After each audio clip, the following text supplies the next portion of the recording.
Chideva dehastu chideva lokash chideva bhutani chidendriyanu karta chidanta karanam chideva chideva sarvam paramartha rupam chideva dehastu chideva lokash chideva bhutani chidendriyanu karta chidanta karanam Chideva, Chideva Sarvam Paramartha Rupam.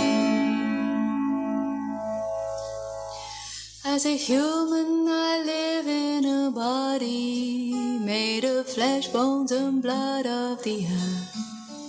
There's a fire and water within me and the air that I breathe of the world. And I know deep within me I live on and on like the waters of life and the salt in the sea. I live on and on, but I don't yet know where the waters of life and the salt of the sea they dissolve. There's a wind and it blows and it thunders, and the rains come and go on the plains. Once I saw you there standing before me, and now I am here all alone. And I know deep within me you live on and on like the waters of life and the salt in the sea. You live on and on, but I don't yet know when the waters of life and the salt of the sea they dissolve.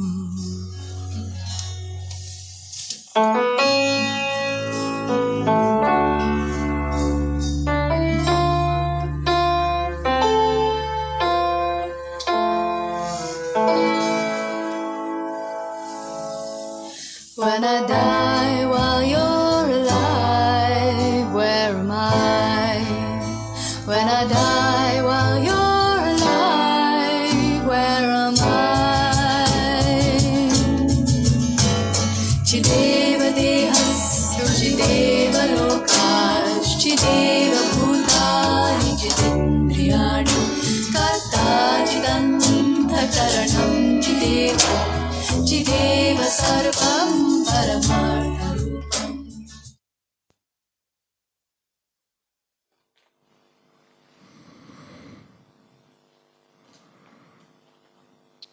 Om Shanti.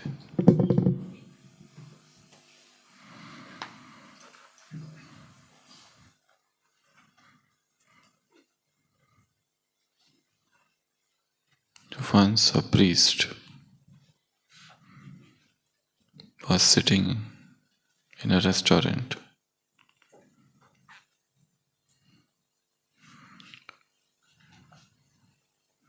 drinking juice, and then a man comes and sits in front of him, and he ordered wine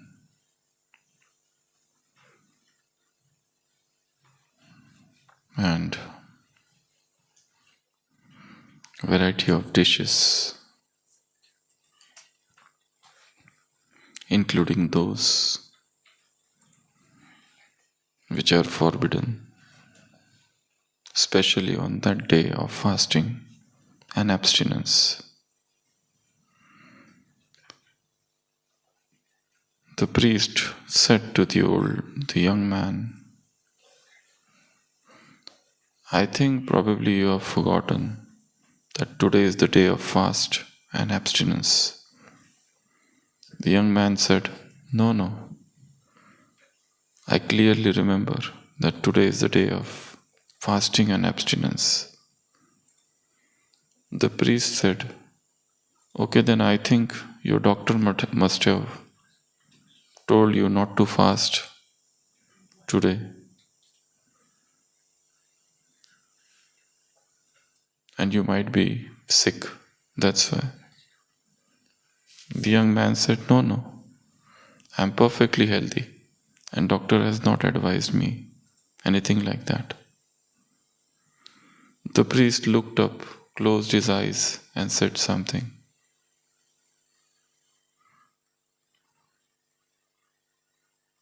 What did he say?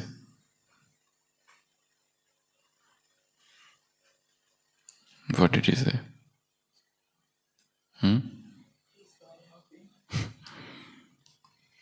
Please God help him. No, he didn't say this.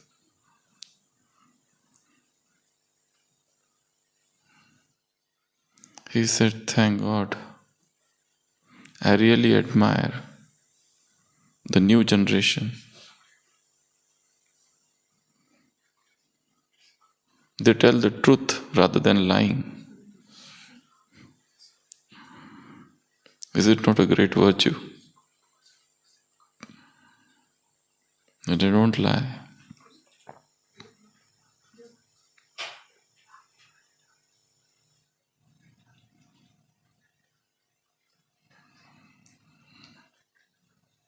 It's a great act of an art of living when you are what you are. You don't lie. And you are true to your self. And you don't need external validation for being what you are.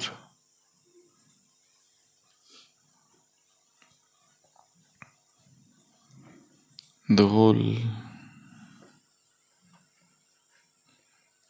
science of spirituality is about staying true to one's own self. No lying, no show off,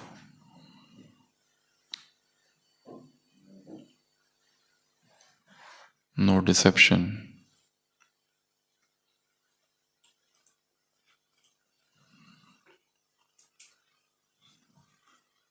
no flattering, no pleasing, just being who you are and understanding who you are, your own original true self, which in today's Murli Baba said is a shining star.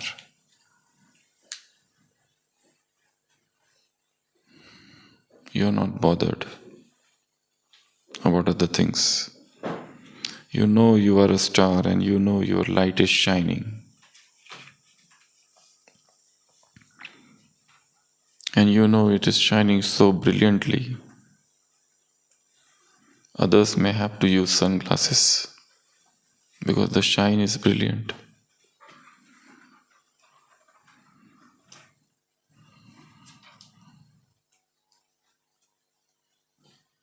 That is the entire crux of spiritual life. Staying true, staying in your original, pristine beauty, unadulterated, undefiled by others' opinion and criticism, but you take everything as a constructive act. There is one term in psychology which is called validation shielding. Validation shielding, where every criticism and every feedback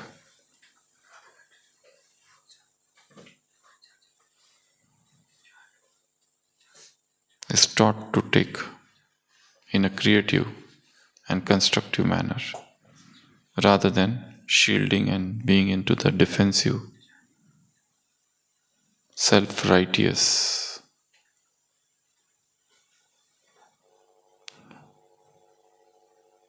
actions.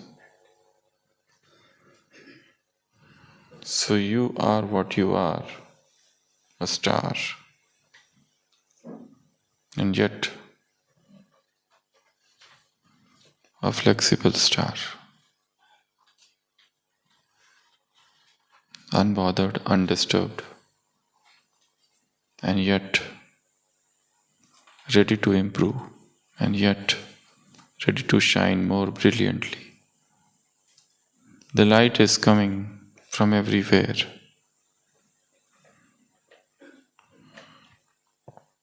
Use it to enhance your shine. Every challenge, every situation, every circumstance, every criticism, every opposition has come to enhance the shine. It's the augmentation procedure.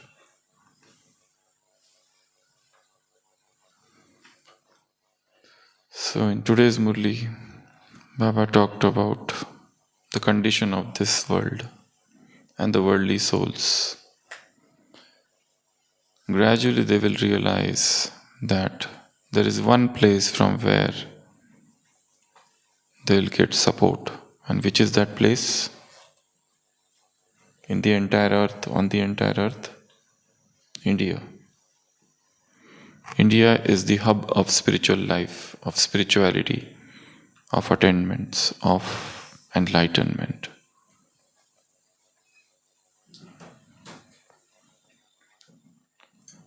They all will come here.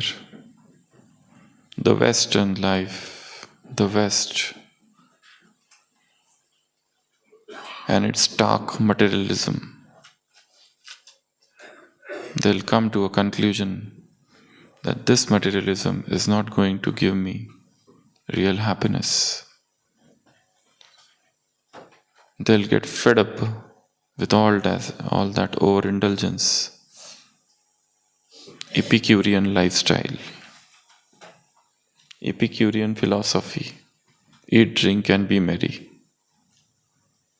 They'll get fed up, sick of all that, and they'll come to India searching the true light, the spiritual light. That day will come.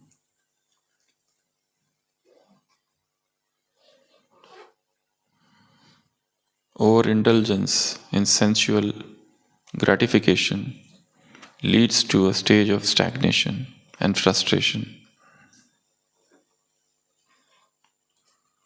So Baba said, all the souls of the world would see India as a spiritual guru, as a land where the spirituality has reached the pinnacle, the zenith of enlightenment. The whole world will come here one day and embrace your philosophy. You will not be a master teacher nor You will be then a master Sadguru. They will follow you. You will be giving them Guru Mantra.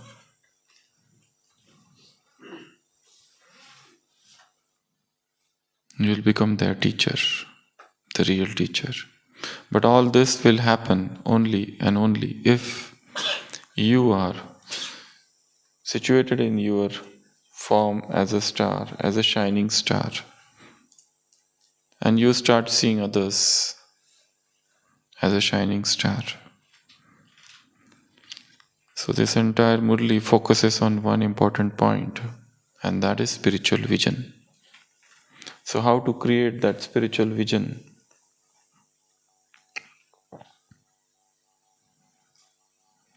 How do we see each other? First, as a shining star. Every soul, everyone is a soul and is a shining star. Second, everyone is a special actor in this drama.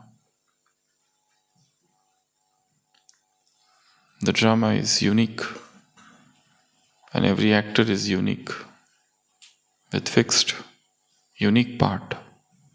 And every actor is irreplaceable in this drama. So look at everyone as an actor. The third is a member of this family. The whole world is one family, and he is the member of this family. So you look at him as a member.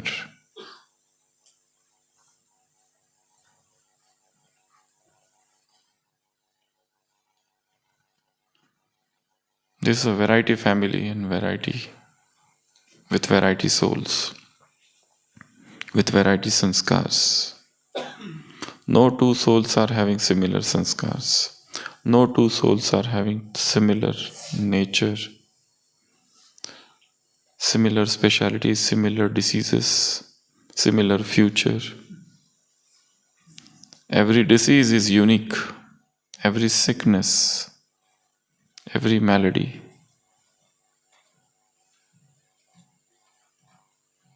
is unique.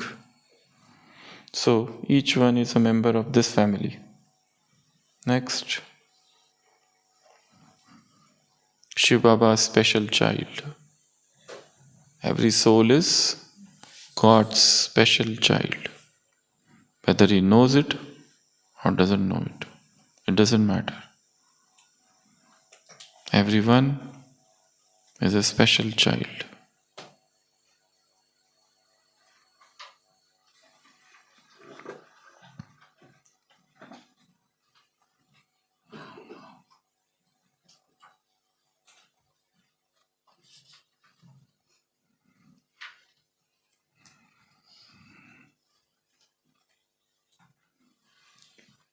Some of the Murlis say, you look at everyone as an angel. So this is the assembly of angels. So you don't look at their bodies, you just look at the brilliant star and the body of light. So when you yourself are situated in the angelic state, you see everyone as an angel.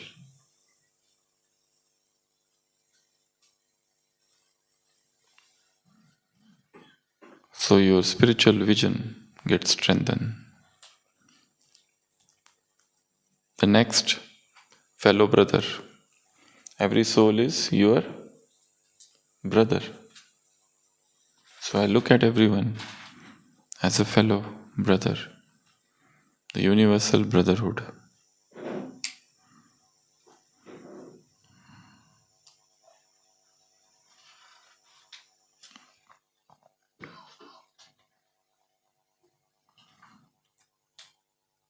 Every soul is an incarnation, just incarnated, coming from the Paramdham.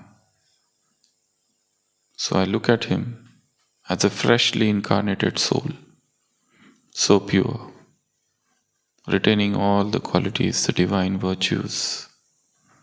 So I look at it, everyone as freshly incarnated soul. The next, you can look at everyone as somebody who is going to become a deity. They are the deity in the making. The process is on. So with little more finishing, the statue would get ready. So the process of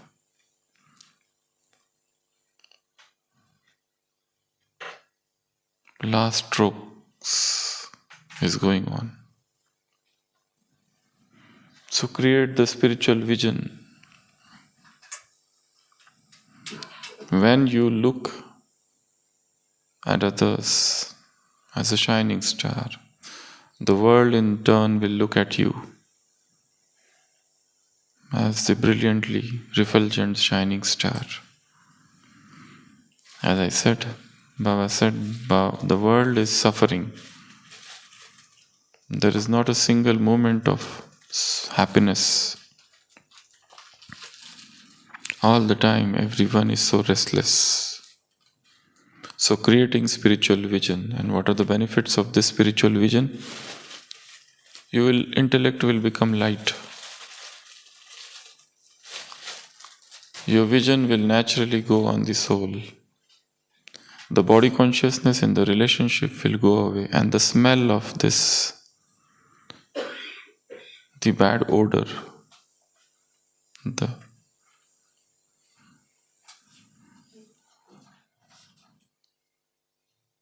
obnoxious smell of body consciousness will go away. The relationships would become fragrant. Soul consciousness will become easy, and you will get to know there would be something called sixth sense. What is going to happen, you will get to know beforehand. You will become a thought reader. You will catch the vibrations.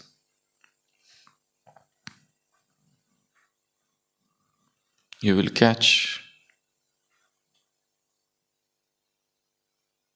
the knowledge of future happenings. What is going to happen. So all these things will happen with what? With spiritual vision. So what you have to do? Sit. This is one beautiful method of Murli revision, visualization with Baba. Whenever you read a Murli, think that God is sitting in front of you and He is teaching you. You are sitting like a child and He is sitting in front of you and He has a Murli in His hand and He is your teacher and He is teaching you word by word and you are so dull and with such a foolish intellect that you don't understand anything. But you are sitting and asking Him 100 questions and He is explaining you everything without losing His patience. A man is old man is sitting and he is asking his son, how many parrots are sitting there? The man said, Daddy, 4. Again the old man asks after some time, Child, how many parrots are sitting there? The man says, I just told you 4. The man asks the third time, how many parrots are sitting? Now the child is irritated. He said, I already told you there are 4. After half an hour, the father is again asking, Son, how many parrots are sitting? The child has lost his patience. He said, how many times I should say, I am not going to tell you again. I told you there are 4 parrots who are sitting over there. After 1 hour, the father is again asking, how many parrots are sitting?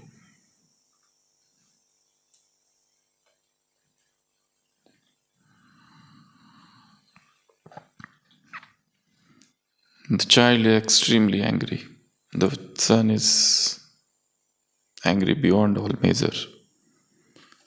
And then the father takes out a copy and says, see this, when you were a child, you had asked the same question and I had answered it 49 times without getting angry. And you got angry just when I asked 7, 8 times. So Father has unlimited patience and is sitting in front of you, and you are sitting as a child and is explaining you each and every line. So that is the visualization with Baba. Observation practice throughout the day today. Whenever you come in contact with people, persons, situations, practice detached observership, as if you are observing things, not getting involved. The third, symbolic night walk. Baba said you are the shining star. So especially at night, go for a walk and look at the sky.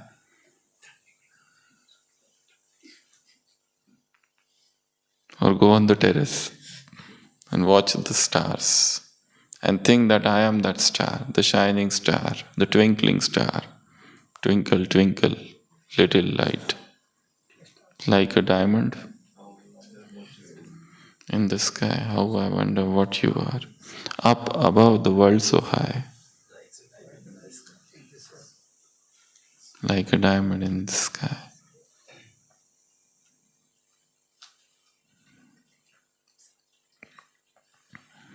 So observe night walk, observe stars. And the last thing is Murli churn. Take out few points, few words from the Murli and churn on each of those words. Remembrance, surrender. Baba said you should have constant stage. So what is that? What is power? What is patience? What is pure? Everything. Any words you take 10 words from the Murli, write them in a separate notebook and churn. Go in silence, go in solitude and churn. The more you churn, the more mind becomes stable. The more you churn, the more mind is free from all the waste. It is the waste when the mind is free, it is attracted towards waste. So, churning is one of the best methods to focus the mind. So today's practice is spiritual vision, detached observership, looking at the stars and feeling and imagining you are the spiritual star, shining star. And last, some words churning. Om Shanti.